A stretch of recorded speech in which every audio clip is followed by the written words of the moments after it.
Itu baru kemarin, kejadian kemarin itu baru cerita dia kalau cuma memang tidak bilang kalau dilempar pakai kursi besi. Dia hanya cerita kalau nggak sengaja lewat kesenggol tangannya dan kepalanya itu kejedot meja. Rame, aku sih dengar ceritanya katanya pas jam istirahat habis makan MBG tuh. Banyak yang melihat ada yang melihat kondisi kelas sih katanya memang lagi rame. Ada juga temennya yang lihat kejadian memang lagi bercanda sama si anak ini juga. MH siswa kelas 7 SMP Negeri 19 Tangerang Selatan yang diduga menjadi korban perundungan sejak awal masuk sekolah meninggal dunia di ruang ICU RS Fatmawati Jakarta Selatan pada Minggu 16 November 2025. Korban menghembuskan nafas terakhirnya setelah hampir sebulan melawan luka serius di kepalanya akibat dipukul teman sekelasnya dengan kursi besi. Menurut cerita sang ibu, perundungan terhadap korban sudah berlangsung sejak masa pengenalan lingkungan sekolah. Korban pernah ditabok, ditusuk dengan sedotan, ditendang lengannya dan dipukul punggungnya. Puncaknya pada Senin 20 Oktober lalu, kepala korban dihantam dengan kursi besi. Keesokan harinya korban baru mengakui kejadian yang dialaminya, di mana korban sudah terlihat linglung, berjalan tidak stabil dan gerakan matanya tampak janggal. Korban sempat dirawat di RS swasta di kawasan BSD, namun karena kondisinya semakin parah, korban dirujuk ke RS Fatmawati Jakarta Selatan. Setelah sepekan dirawat, korban dinyatakan meninggal dunia. Untuk mencari tahu kebenaran kasus perundungan yang terjadi di SMP Negeri 19 Tangerang Selatan, tim iNews File secara eksklusif mewawancarai kakak terduga pelaku. Dia itu bilangnya memang nggak sengaja kesenggol tangan waktu dia lagi bawa es gitu. Tapi itu awal mulanya memang bilangnya kejedot meja, itu aja. Tapi kita nggak tahu gimana-gimananya karena dan menurut saksi yang ada di sekolah juga keterangannya sama. Ada aku nggak pernah cerita gimana-gimana sih Kak, baru cerita dan kita desek cerita itu baru kemarin. Kejadian kemarin itu baru cerita dia kalau cuma memang tidak bilang kalau dilempar pakai kursi besi. Dia hanya cerita kalau nggak sengaja lewat kesenggol tangannya dan kepalanya itu kejedot meja. Rame, aku sih dengar ceritanya katanya pas jam istirahat habis makan MBG tuh. Banyak yang melihat ada yang melihat kondisi kelas sih katanya memang lagi rame. Ada juga temennya yang lihat kejadian memang lagi bercanda sama si anak ini juga.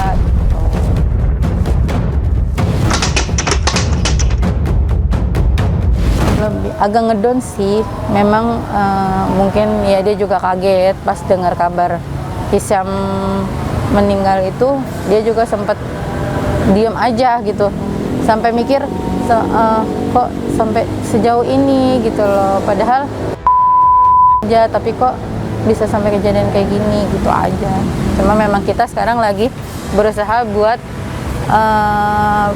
ngebantu dia biar nggak down juga mentalnya, karena kan dari sana sini kan kita juga bingung ya, kurang jelas dengar berita di luaran kayak gimana gitu.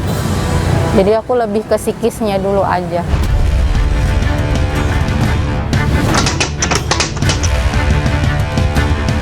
Mata itu kita masih kita dampingi untuk berobat, masih kita ikutin untuk berobat gitu. Ya terapi pun masih kita ikutin. Aku masih tanya, masih disempat di terapi. Aku juga masih tanya-tanya sama keluarga korban gimana kondisinya Ijam gitu. Sampai sekarang pun kemarin almarhum meninggal itu aku masih usahakan untuk bisa ikut tahlil gitu. Memang kondisinya kita juga nggak mau kayak gini gitu. Aku juga berusaha buat ya gimana, serba salah juga sih akunya gitu loh. Jadi berusaha buat memposisikan diri aku kalau memang ada di posisi itu juga aku pasti nggak akan terima.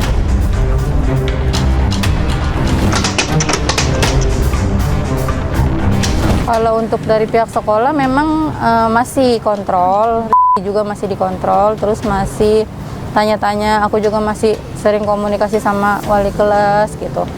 Tapi kalau untuk pendampingan sih sudah ada, maksudnya dari pihak sekolah itu sudah ada perbantuan, guru ada.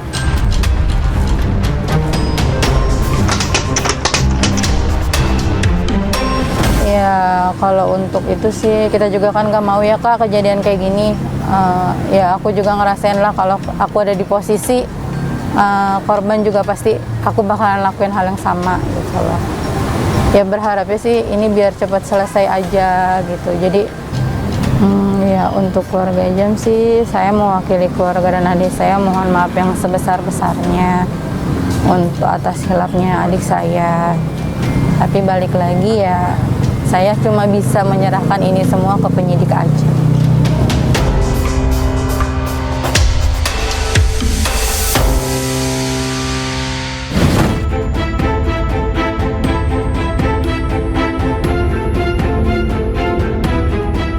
Proses pemeriksaan dan penyidikan ini masih terus dilakukan, berjalan, gitu kan?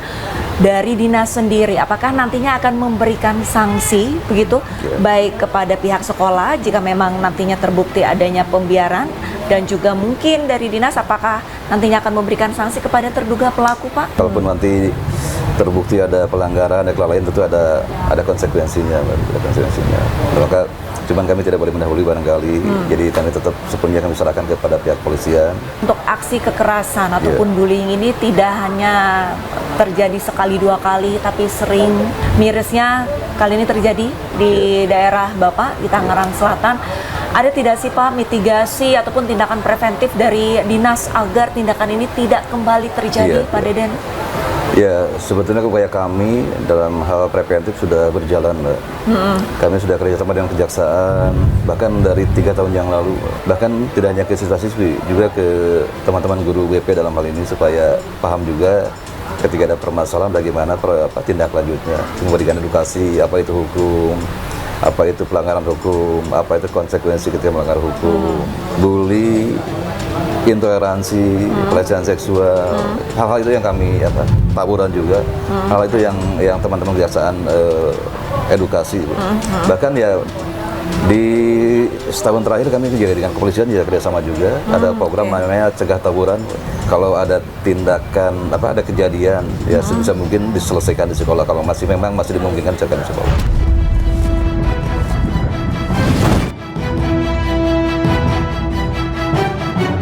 Dengan banyaknya kasus kekerasan, terutama perundungan di sekolah ini menunjukkan bahwa pendidikan kita sedang tidak baik-baik saja.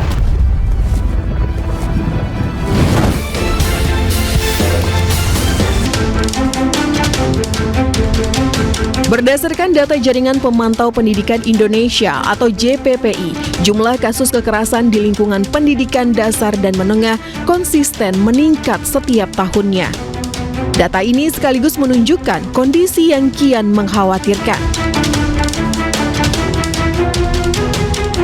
Sejumlah faktor ditenggarai menjadi penyebab kasus perundungan masih terus meningkat di Indonesia. Mulai dari kurangnya pengawasan di lingkungan sekolah, baik dari guru maupun pihak manajemen pendidikan. Rendahnya pemahaman orang tua tentang dampak perundungan, sehingga kasus ini sering dianggap masalah sepele. Meningkatnya perkembangan teknologi yang memfasilitasi perundungan cyber, di mana anak-anak dapat dengan mudah menyebarkan konten negatif di media sosial tanpa kontrol yang memadai. Di sisi lain, mekanisme tindak lanjut seringkali masih lambat. Hal ini menyebabkan korban enggan melapor karena merasa tidak akan mendapatkan keadilan. Secara jangka pendek, perundungan berdampak pada prestasi akademik korban. Mulai dari kehilangan motivasi belajar, menurunnya konsentrasi, hingga enggan hadir di sekolah. Sementara untuk jangka panjang, korban perundungan beresiko mengalami gangguan kesehatan mental, seperti depresi, kecemasan, bahkan trauma berkepanjangan. Dalam beberapa kasus ekstrim, perundungan dapat memicu keinginan bunuh diri pada korban. Tim iNews File juga sempat menemui Koordinator Nasional Jaringan Pemantau Pendidikan Indonesia atau JPPI. Menurut Ubaid Matraji, kasus perundungan di sekolah menunjukkan kegagalan negara dalam melindungi peserta didik. Jadi sampai di bulan November ini, JPPI melakukan pemantauan kasus-kasus kekerasan di lembaga pendidikan. Itu jumlah kasusnya sebenarnya itu sudah menyalip jumlah kasus di tahun 2024. Jadi tren kasus kekerasan di sekolah ini setiap tahun selalu mengalami kenaikan baik jumlah kasus maupun jumlah korban. Dengan banyaknya kasus kekerasan, terutama perundungan di sekolah ini menunjukkan bahwa pendidikan kita sedang tidak baik-baik saja. Pemerintah dengan peraturan Menteri Pendidikan soal pencegahan kekerasan itu belum berhasil menahan laju atau mencegah kekerasan di sekolah, sehingga hampir setiap hari ya, kita bisa membaca berita, mendengar berita tentang kejadian kekerasan di sekolah.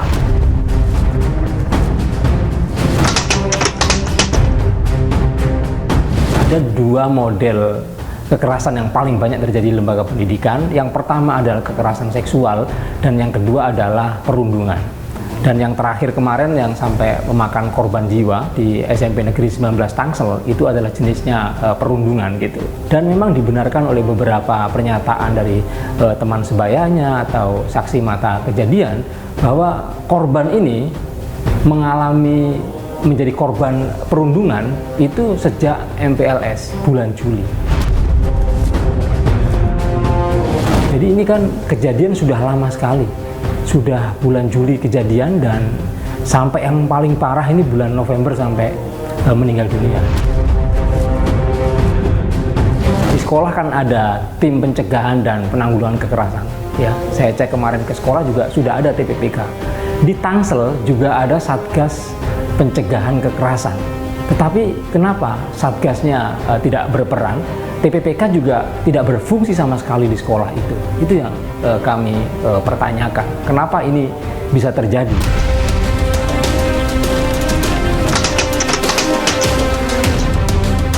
Saya menduga ya bahwa ini ada pembiaran. Kemudian ada penyepelehan. Karena di dalam sekolah itu ada guru BK, ada TPPK, tapi kenapa kasus yang sudah terjadi di bulan Juli tidak segera ada pendampingan korban, tidak ada penyelesaian masalah secara cepat, secara komprehensif, tapi kemudian dibiarkan berlarut-larut sampai bulan November. Ketika ada kasus kekerasan semacam itu, guru BK tidak melakukan pengawasan, TPPK tidak melakukan pemantauan, berarti kan ada semacam normalisasi kekerasan di lingkungan sekolah, dan itu yang kita sayangkan.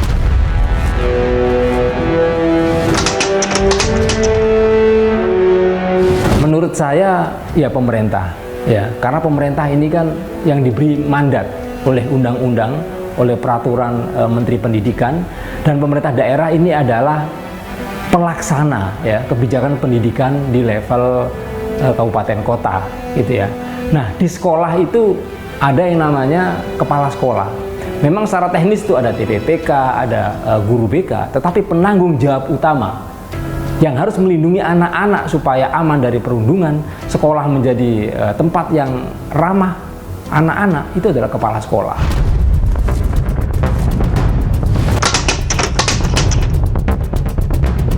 Yang saya tahu, pemerintah sudah mendirikan TPPK dan Satgas Pencegahan, tetapi SOP itu menurut saya masih nol. Belum bisa dilaksanakan di lapangan gitu. Dan itu yang menjadi masalah, yang duduk di Satgas. Ya. Orang-orang yang duduk di TPPK itu adalah orang-orang sibuk. Saya melihat kekerasan di sekolah ya, itu menjadi kebiasaan yang dipraktekkan oleh semua pihak, antara murid dengan murid, guru dengan murid, guru dengan guru. Juga banyak kasus terjadi di sekolah, bahkan orang tua terhadap guru, orang tua terhadap murid juga banyak sekali gitu. Kenapa ini bisa terjadi? Karena kekerasan termasuk perundungan di dalamnya itu dianggap sebagai cara yang efektif untuk mendisiplinkan anak.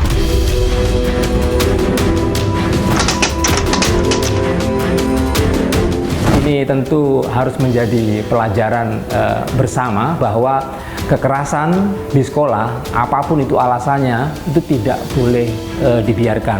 Jadi harus ditangani dengan cepat, direspon secara serius dan harus melibatkan semua pihak.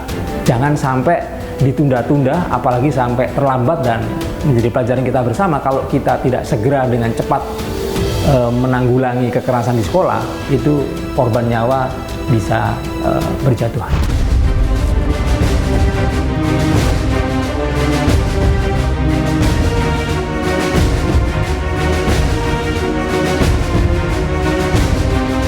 Sungguh ironi, sekolah nyatanya belum menjadi tempat aman dan nyaman untuk siswa. Perundungan sesama siswa masih mengancam.